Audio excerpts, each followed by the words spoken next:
अरे हम तो दरिया है समंदर में समा जाएंगे, वो तरस जाएंगी प्यार की एक बूंद के लिए मेरे दोस्त, और वो तरस जाएंगी प्यार की एक बूंद के लिए मेरे दोस्त। अरे हम तो बादल हैं कहीं और बरस जाएंगे, कहीं और बरस जाएंगे। डीजे योगेश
हाय हाय हाय हाय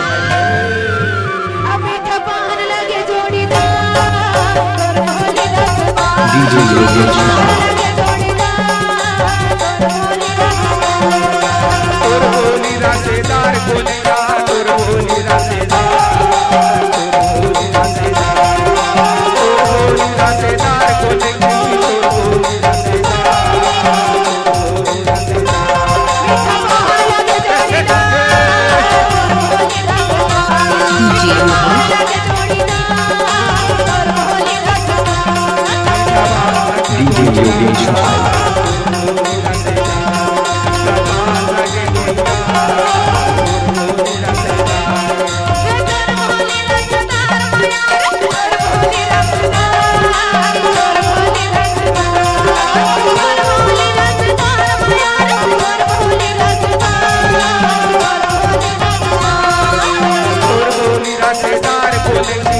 बोली रासेदार,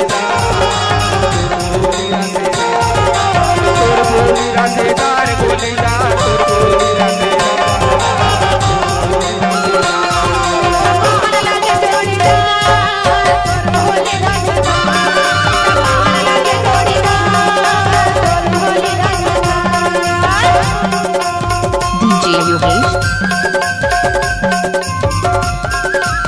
डीजे योगेश भाई